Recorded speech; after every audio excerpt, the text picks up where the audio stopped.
நீங்கள் உதயநிதி ஸ்டாலின் போய் கேட்டீங்கன்னா அவர் ரொம்ப ஈஸியா சொல்றாரு, பாபர் மசூதியை இடிச்சிட்டு ராமர் கோயில் கட்டுறாங்க, அதனாலதான் நாங்க போகல.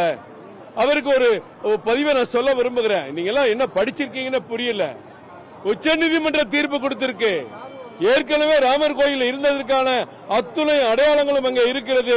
ராமர் கோயில் இடிக்கப்பட்டு அதில் தான் பாபர் மசூதி கட்டப்பட்டிருக்கிறது என்று சொல்லி உச்சநீதிமன்ற நீதிபதிகள் சொல்வதை கேட்பதா இல்ல உதயநிதி சொல்வதை கேட்பதா? இப்படி அப்பட்டமாக நீங்கள் பெரும்பான்மை இந்து மக்களுடைய வெறுப்பை தொடர்ந்து பெற்றுக் கொண்டிருக்கிறது. சாபம் உங்களை சும்மா விடாது. இன்னைக்கு என்ன பாவம் பண்ணாங்க தமிழ்நாட்டில் இருக்க மக்கள்? என்ன பாவம் பண்ணாங்க? எல்இடி வச்சு பார்க்காதீங்க, அன்னதானம் போடாதீங்க, சிறப்பு பூஜைகள் நடத்தாதீங்க. இது எவ்வளவு பெரிய பாவம். 90% இந்துக்கள் கட்சியில் இருக்காங்கிறது நீங்க சொல்றது நாடக வேஷம் இன்னைக்கு தமிழக மக்களுக்கு தெரிஞ்சிருச்சு. உயர்நீதிமன்றம் இதை விட ஒரு மோசமான ஒரு அரசு என்று நினைத்தவர்கள் சொல்லியிருக்கிற உத்தரவை எந்த காலத்திலையும் பார்க்க முடியாது. உச்சநீதிமன்றமும் இதே உத்தரவை கொடுத்திருக்கு. ஒரு சீப்பை ஒழிச்சு வச்சுட்டா கல்யாணமே நின்று போகிற முட்டாள்தனத்தை இன்றைக்கு திராவிட மாடல் திமுக அரசு கடைபிடிக்க நினைத்தது.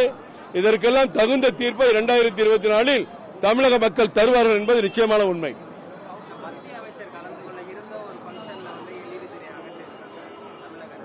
இது சர்வாதிகார அராஜகம். நேற்றைக்கு பிற்பகல் இருந்து நான் காவல்துறை அதிகாரிகிட்ட கேட்கிறேன், சரியான உத்தரவே கிடையாது. எங்க பார்த்தாலும் குழப்பம். அதை பண்ணாதீங்க, இதை பண்ணாதீங்க, எல்இடி வைக்காதீங்க. என்னங்க ரெக்கார்ட் டான்ஸ் ஆடிக்கிட்டு இருக்கான் திமுக மாநாட்டில், அதை அங்கங்க எல்இடி வச்சு பார்த்துட்டு இருக்காங்க. ஆபாசமான பாட்டு பாடிக்கிட்டு இருக்கிறது எல்லாரும் டிவியில காமிச்சுட்டு இருக்காங்க. ஸ்டாலினுடைய பையன் உதயநிதி மாநாட்டில் ஆபாச நடனத்தை எல்லா டிவியில காமிச்சிட்டு இருக்காங்க. ராமர் கோயில் கும்பாபிஷேகத்தை காட்டக்கூடாதா? இதெல்லாம் மிகப்பெரிய வயிற்றுச்சான விஷயம். ஆனால் இன்றைக்கு உலக மக்கள் கொண்டாடுகிற நாள். இவர்களாம் சாதாரண விஷயம்.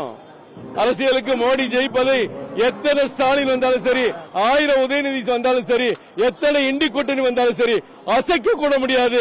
மீண்டும் 400 இடங்கள்ல பாரத பிரதமர் நரேந்திர மோடி தலைமையில் வெற்றி கிடைக்கும், ஆட்சி அமைப்பார்.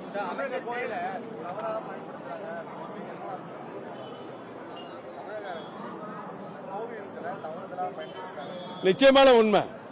கோவில்கள் நினைக்கணும், கோவில் சம்பந்தப்பட்ட நிகழ்ச்சிகள் நடக்கணும், அங்க சிறப்பு பூஜைகள் நடக்கணும், சாமி ஊர்வலம் நடக்கணும், அன்னதானங்கள் நடக்கணும், அங்க பிரசாதம் கொடுக்கணும், இசை கச்சேரிகள் நடக்கணும். இது கோவில்கள் மட்டுமே நடக்கக்கூடிய சம்பிரதாயம், பாரம்பரிய வழக்கம்.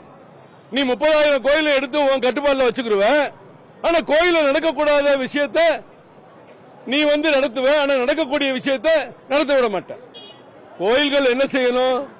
ராமர் கோயில் கும்பாபிஷேகத்தை காட்டாத கோயில் ஒரு கோயிலா? அப்ப கோயில் உன்னுடைய கையில இருக்கு. இதுல கவர்மெண்ட் ஆபீஸா எல்லாமே ரிஜிஸ்டர் ஆபீஸா உங்க இஷ்டத்துக்கு செய்யறதுக்கு? மக்களுடைய கோயில். இந்த கோயில நீயா கட்டினா, உங்க தாத்தம் கட்டினா, அப்ப கட்டினாரா? மூதாதையர்கள் கட்டிய கோயில் 1000 வருஷம், 2000 வருஷம், 3000 வருஷத்துக்கு முன்னாடி இருந்த கோயில்கள் எல்லாம் அறநிலைத்துறையின் கையில சாவியை வச்சுக்கிட்டு ராமர் கோயில் கும்பாபிஷேகம் காட்ட மறுக்கிறீங்க. மக்கள் வெறுப்புல இருக்காங்க.